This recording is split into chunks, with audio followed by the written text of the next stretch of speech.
Jazzcast Pros. If you want better results, then forget about setting goals. Focus on your system instead. James Clear, author of Atomic Habits. Hey dreamers, welcome back to the Doze podcast. If you're tuning in, chances are you're looking to conquer those sleep challenges and wake up feeling refreshed and more energized. I'm your host, Kuczkowski. I'm a sleep coach and educator with over 18 years of helping individuals like you optimize their sleep. And today, as part of a series for May, Better Sleep Month, I'm sharing with you my formula for an easy set it and forget it approach to sleep environment optimization. Simply put, it's creating a sleep space that will support your best sleep. Now, for this, I drew inspiration from author James Clear of Atomic Habits, as to help you focus on creating a system that prepares you without active participation on your part. I mean, habits are great, but they take time. And if you're like many, including myself, you want to see immediate results. So our time together is about exploring how to set up your sleep environment with care that can lead to lasting improvements in your sleep quality night after night. I want to help you create a sleep sanctuary where every element is designed to support deep, restful sleep. From the darkness created by blackout curtains to the soothing sounds to factors that affect how you breathe at night, each of these components plays a critical role. These aren't just passive elements. They're active participants in your nightly journey to dreamland. That one set can continuously foster good sleep, as each one has the ability to support and strengthen your sleep cycle, or alternatively, to disrupt it if you do not address them. So if you've been struggling with sleep, think of this as setting the stage for success, where every night you step into a space perfectly tuned to support your sleep goals. I want us to break down how each of these elements works together to create the ultimate sleep-enhancing environment. Now, last week, I interviewed Dr. Daniel Gartenberg, and we talked about everything from EMF, those electromagnetic fields that emit electronics, to noise pollution, as well as using his proprietary sound stimulation app for deeper sleep. In future episodes, we'll be diving into light pollution, air quality, and breathing and inflammation with some other sleep specialists. But for today, I want us to focus on a simple checklist for optimizing your sleep space once and for all. There are numerous polls that have led to the clear fact that our environment accounts for the majority of our sleep experience. This tells us that it really does matter. So first, you have to have a dedicated sleep space, but you also want to make sure that it's conducive to sleep. Now, I want to start with the obvious here. There are factors that you may already have heard about that are more or less the standard for an ideal sleep environment, and I don't want to pass them over. I do want to spend a couple minutes just talking about them. Starting with temperature. Did you know that the optimal temperature for sleep is typically between 60 to 67 degrees Fahrenheit? Now, this range is considered ideal because it supports the natural dip in our body's core temperature that occurs during sleep, which is essential for entering deeper, more restorative sleep cycles. And to maintain this optimal temperature in your bedroom, you want to consider using things like fans, air conditioning, or using heating wisely. Even simple solutions like adjusting your blankets or using breathable sleepwear can make a huge difference. And, there will be some trial and error with this depending on where you live. If you are in a new versus an older home, an apartment, a condo, the floor level that you're on, the altitude level, depending on where you reside in the world. But the simple rule is cooler equals better, longer sleep. So forget the layers and keep it light. And an easy way to do this is to open a window in the evening to let in fresh, cool air, if the climate allows. Alternatively, if you want some help with this, in a Best Buy, a set it and forget it tool is a smart thermostat like the Nest, which can help regulate your bedroom's temperature throughout the night automatically. We use one in my home, and it's a great tool for not only saving money, but when it hits, 11 p.m., it automatically drops and stays low and then increases in the morning when we need it to. This is just one way that technology can support us in creating healthier habits in a very hands-off way. Next up is humidity. The right humidity level is key for sleep comfort, and ideally, you want to keep it between 40 to 50%. When humidity is too low, it can dry out your nasal passages and throat, and it can lead to discomfort and, of course, snoring. And if you've ever woken up coughing, this one is one for you to focus in on. On the other end, high humidity can also make your environment feel stuffy and interfere with breathing, potentially exacerbating allergies or asthma.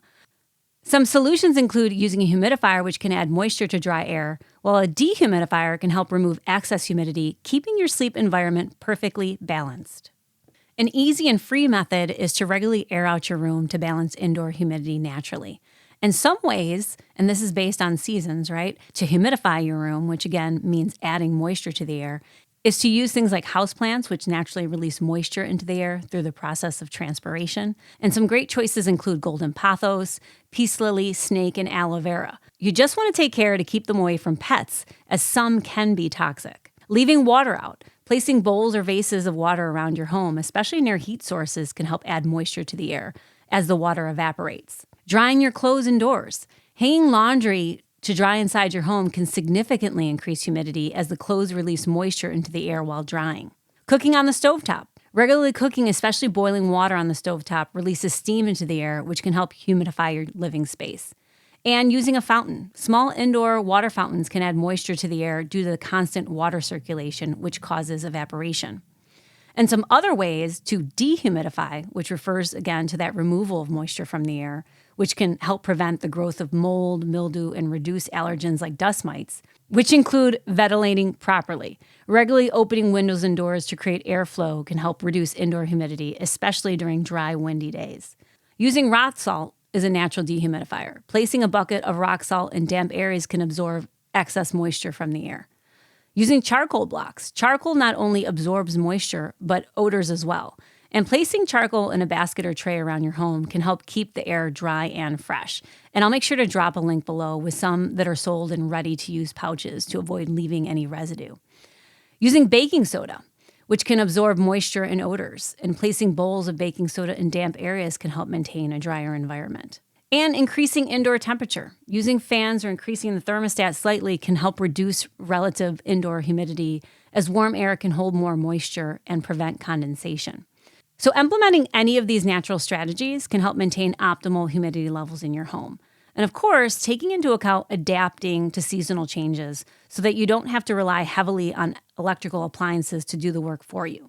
But that being said, if you do want a tool to use and the best product to buy for this, I'm a big fan of the Levoit humidifier, which is highly rated for its ultra-quiet operation and its ability to maintain consistent humidity levels, making it ideal for bedrooms. I mean, I personally am a fan of Levoit products, as I mentioned, and although I have no affiliation, I do use their air humidifier, as it doubles as a sound machine, as we have trains that run throughout the night in my area, so it also blocks out those noises that could awaken me, being that I'm a super light sleeper. Which brings me to dust and allergens. Now, these can be major irritants, especially if you suffer from allergies or respiratory issues, as I do. Having a regular cleaning routine can help minimize dust. I always say that the cleanest room in your home should be the bedroom. So if you only do one, make it that one. Now, while temperature, humidity, and air quality can be three big factors, there are others that can go a long way in creating your ideal sleep space, such as your room layout, or the art of feng shui. The arrangement of furniture and overall ambiance of your bedroom can affect your subconscious comfort level, which in turn impacts your ability to relax and to fall asleep. Now, the color of your bedroom walls and decor can also influence your mood and energy levels.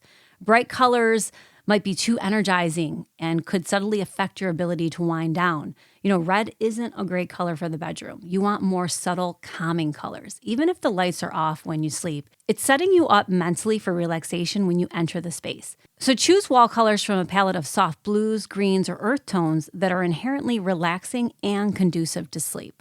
Some things to consider are rearranging your furniture to ensure your bed is in a commanding position away from the door, but where you can still see the entrance. This arrangement promotes a sense of safety and calm.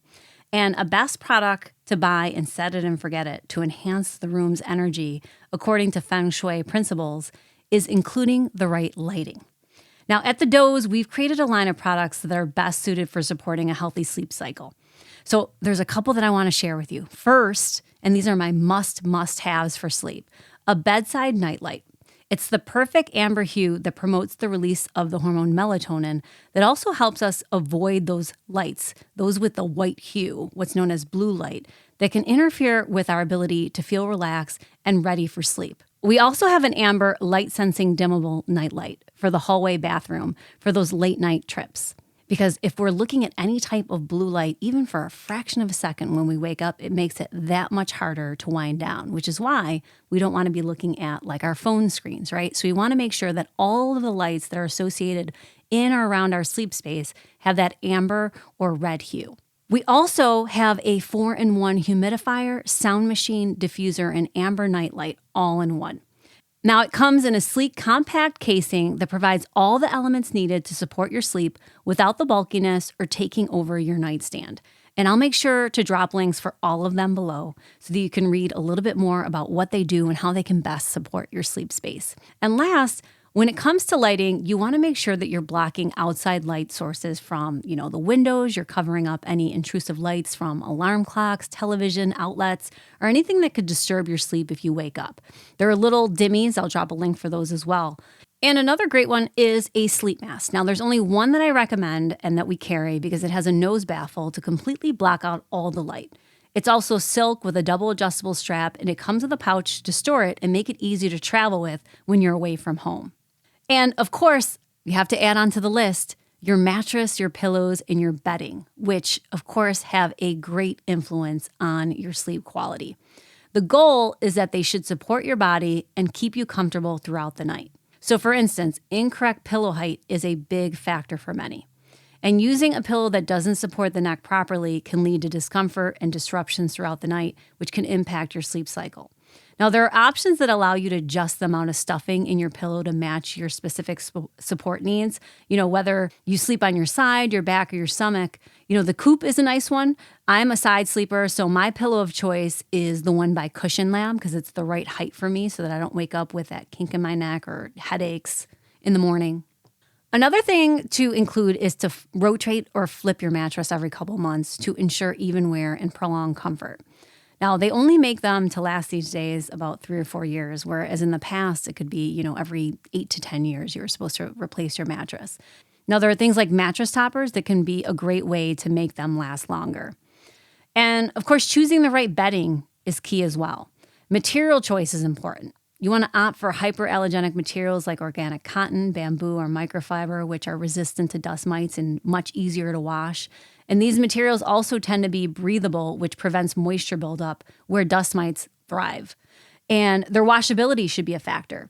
Choosing bedding that can withstand frequent washing. Washing your sheets, pillowcases, and blankets weekly in hot water can kill dust mites and remove allergens. Using things like protective covers. Using dust mite-proof covers for mattresses, duvets, and pillows. These covers are made from tightly woven fabric that can keep those allergens away.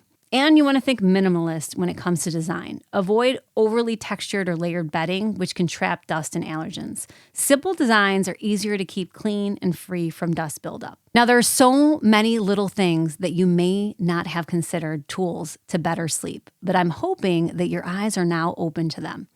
And I will drop a link to my Optimize Your Bedroom checklist below that outlines everything and makes it very simple to follow. So that wraps up our exploration of the set it and forget it strategies to optimize your bedroom for better sleep. Remember, the goal is to create a sleep sanctuary that works for you continuously without needing to rethink or redo your setup night after night. I encourage you to, again, download the checklist I've provided and start to take 1 or 2, tips that we've discussed today and implement them in your own sleep space until you have completely set it up for sleep success. Whether it's investing in hyperallergenic bedding to reduce allergens or simply rearranging your furniture to enhance the flow of your room, each change is a step towards achieving deeper and more restful sleep. And I'd love to hear what worked for you, so make sure to leave your comments below.